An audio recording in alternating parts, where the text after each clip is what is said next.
les marchés financiers avec IG Markets, CFD Trading. Bonjour, c'est Gilles du site boursicoté.com. Voici l'analyse technique des principales paires de devises du marché Forex, ainsi que l'analyse des matières premières telles que l'or et le pétrole pour la journée du jeudi 23 juin 2011. Aujourd'hui donc sur l'euro-dollar, une baisse relativement marquée suite à la cassure du trend haussier que nous avions ici, cassure signalée dans l'analyse écrite, puisque lorsque j'avais fait mon analyse vidéo on était encore dans le trend. Ici la cassure s'est faite, on a cassé la zone des 43,30 et donc on a accéléré à la baisse aujourd'hui. On est venu chercher ici un support sur les 1,4130, donc on a perdu 200 pips dans la journée, facilement, même tout dépend d'où on part, mais je veux dire hier soir par exemple on était à 1,4430, donc on a perdu 300 pips en quasiment 24 heures. Attention, c'est une forte baisse, qui nous a certes permis de valider un signal gagnant qui vous était donné avec l'analyse euro-dollar, donc l'analyse écrite qui paraît tous les soirs après la fermeture des marchés dans la nuit. Donc on va décortiquer un petit peu ce signal et donc j'avais anticipé qu'en cas de cassure des 1,4190 il y avait une possibilité de rejoindre un objectif à 50 pips des 1,4140. Donc là c'est net et sans bavure, 1,4190 ici, on a une belle cassure, aucune remontée, et donc on accélère à la baisse. On vient dans un premier temps valider et financer le stop sur la zone des 1,4165 donc assez rapidement, et puis suite à cette baisse on remonte légèrement, on remonte même pas jusqu'au prix d'entrée et on vient valider l'objectif final sur les 1,4140. donc c'est un signal facilement gagné sur cette paire, et donc j'espère que vous avez été nombreux à en profiter. Donc on revient à l'euro-dollar, donc on n'a pas réussi à valider la sortie du trend que nous avions là par un plus haut supérieur au précédent qui se situait sur la zone des 1,45. Donc on n'a pas de sortie de tendance baissière. Pour l'instant on a un plus haut qui est toujours plus bas que le précédent. On verra ce que donne le prochain plus bas.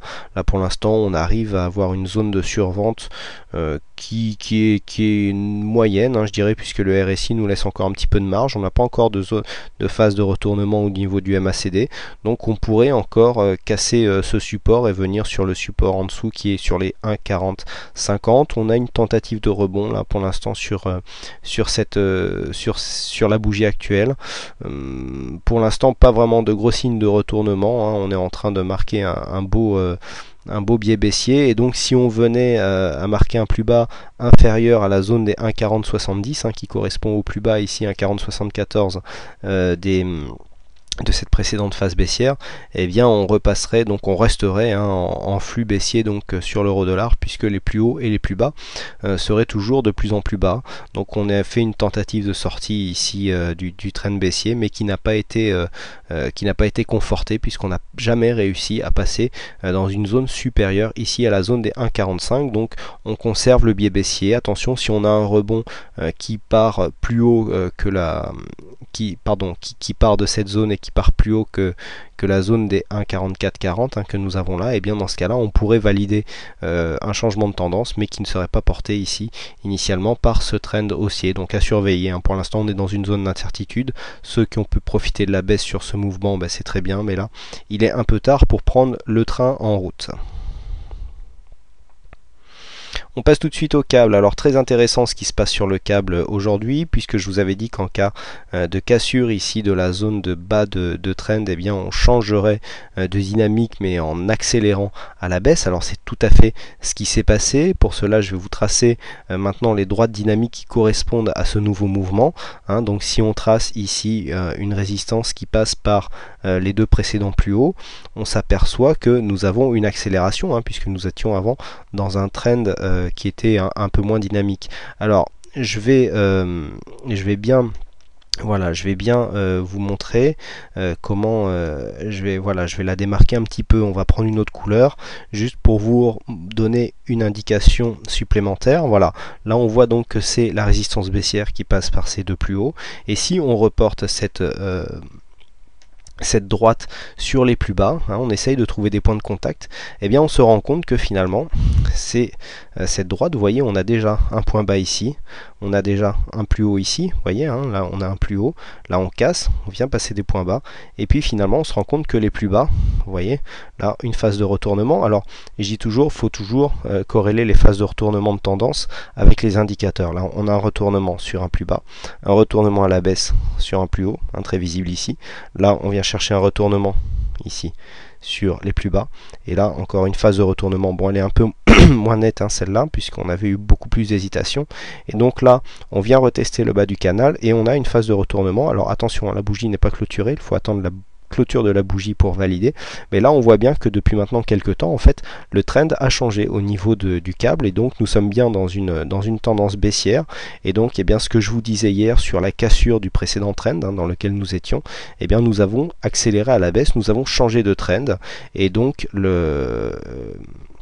comment vous dire, eh bien la baisse est donc en train de s'accélérer, et nous avons donc une accélération du mouvement baissier. Vous voyez que même d'un point de vue moyen terme, eh bien nous avons une baisse qui est assez marquée, puisque ici les plus hauts, même dans une vue moyen long terme, eh bien sont toujours de plus en plus bas, donc une baisse qui tend à s'accélérer sur cette paire de devises. On passe tout de suite au dollar-yen, donc dollar-yen qui est attendu par certains d'entre vous, notamment Monte Cristo, hein, avec qui on en a discuté sur le chat. Donc personnellement sur le dollar-yen, il n'y a pas de mouvement très intéressant à mon sens, puisqu'on est en perte de dynamique, hein. Je vous indiquais hier que nous étions en train de rentrer dans une zone de range. Ça s'est matérialisé aujourd'hui, puisque nous avons ici un fort support au niveau des 80. Là on est venu tester aujourd'hui la zone des 80-70. On aurait pu monter dans une zone légèrement plus haute au niveau des 81 pour le dollar-yen, mais pour l'instant on a l'air de vouloir se retourner, hein, puisque l'histogramme du MACD ici est en train de virer au rouge. On n'a pas une zone de surachat très marquée, donc bon, on est vraiment dans une tendance flat, hein, je dirais, sur le dollar yen. Alors effectivement on peut surveiller cette tendance, car une cassure haussière ou baissière, on dirait que là le range, hein, on a eu une fausse sortie ici, mais le range, moi je le mettrais au niveau de 80-70, hein, le haut du range, et donc une sortie de la zone 80-80-70 pourrait effectivement nous donner une indication sur la tendance à venir, mais pour l'instant pas trop de dynamique intéressante sur cette paire, à part si on joue effectivement les intra-range. Donc on vend ici sur la zone de résistance et on rachète sur la zone de support. On peut tenter 2-3 allers-retours comme ça en corrélant avec les indicateurs, hein, encore une fois, en détectant, en prenant donc les signaux sur des phases de retournement qui correspondent à des zones de support ou résistance déjà éprouvées, hein. C'est une technique que j'utilise assez souvent et qui donne en général de bons résultats. On passe aux matières premières et la baisse de l'or, hein, donc chute spectaculaire du métal jaune, qui sort d'un seul coup de son trend haussier pour venir chercher un support, et donc il a cassé avec une grosse dynamique, hein, le support des 1530 $ l'once. On est venu directement se caler ici sur les 1518. Là il y a une tentative de rebond qui est en train de s'initier sur cette zone. On voit qu'on commence à avoir une survente marquée, puisque même le RSI est en survente. Là vraiment le mouvement était très rapide. Pas encore de signe de retournement au niveau du MACD, mais là a priori on aurait consommé une grande partie du mouvement baissier, donc attention, hein, hier je vous disais qu'on était en train d'accélérer à la hausse ici et de changer de trend, et pas du tout. Nous sommes revenus dans le trend haussier, mais dans la nuit l'or est encore descendu et nous avons cassé dans une belle dynamique, hein, dans la journée les cours, donc, et nous sommes sortis de ce trend haussier, donc baisse spectaculaire, hein, de l'or, et c'est un peu pareil, hein, sur le pétrole, puisque eh bien nous avons validé finalement un mouvement que je vous indiquais. Alors le mouvement que je vous indiquais au début n'est plus valide. Pourquoi? Alors c'est pareil, avec Monte Cristo on en a un peu parlé, parce que je vous avais indiqué qu'on pouvait prendre le retracement ici de cette phase haussière, mais à partir du moment où on vient marquer un plus haut supérieur au précédent, eh bien le retracement n'est plus bon. Donc là on manque de dynamique à mon sens pour venir dégager un objectif donné par les Fibonacci. Donc je les avais tracés, mais Pour moi, je maintiens que le signal n'est plus valable. Donc là, on est venu se retourner proche de la zone des 50%. D'un point de vue structurel, je vous avais donné un objectif de 90 $ le baril. Cet objectif a été atteint aujourd'hui, puisqu'on a marqué un plus bas ici sur la zone des 89,71. Donc, bon, l'objectif pour moi est toujours valide. On voit qu'on a encore du potentiel baissier sur ce mouvement, puisqu'on n'est pas dans le bas du trend et on voit que les indicateurs rentrent à peine en zone de survente. Vous voyez qu'au niveau de l'amplitude du MACD, on peut encore aller chercher plus bas. Le mouvement est fortement baissier puisqu'on voit des plus hauts toujours de plus en plus bas, ainsi que les plus bas qui sont marqués avec une grosse dynamique. Alors attention, si on voyait que les plus bas commençaient à donner une divergence baissière sur le MACD, ce n'est pas là encore tout à fait le cas, même si ça commence à être visible sur le stochastique, mais pas du tout sur le MACD. Sur le RSI. Donc pour l'instant pas d'essoufflement, on voit ici qu'on a une belle dynamique et donc le mouvement baissier pourrait continuer, d'autant plus que bon, ce mouvement baissier vient d'une décision, beaucoup de signaux ce soir qui sont envoyés. J'espère que j'ai pas loupé trop de trop de mouvements, mais ça, quand vous voyez apparaître des fenêtres comme ça, c'est des signaux sur des stratégies que je teste en temps réel. Alors ici, sur ce genre de mouvement, on voit que la dynamique baissière est bien installée. Pour l'instant, l'objectif, il est assez bas. Là, on passe à un nouvel objectif si la hausse s'accélère à 88 $ le baril. Mais bon, c'est vrai que là-dessus, j'ai un peu été aidé par une décision de mettre sur le marché des barils supplémentaires. Alors attention, ce genre de décision pourrait être contrebalancé par une décision de l'OPEP de fermer un petit peu le robinet. Bon, faut faire attention, ça arrange certains gouvernements que le baril baisse, puisque du coup ça enlèvera une pression inflationniste sur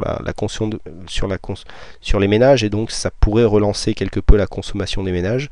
Et on sait que c'est justement cette fameuse consommation des ménages, et notamment des ménages américains, qui manque pour porter la croissance du pays. Et donc quand on décortique un petit peu le discours de la Fed, c'est un peu en ce moment ce qui manque aux États-Unis pour repartir plus franchement. Donc attention à ce genre de mouvement dynamique comme ça, on pourrait avoir des rebonds qui iront dans l'autre sens. Attention, donc on pourra surveiller ici un potentiel retournement.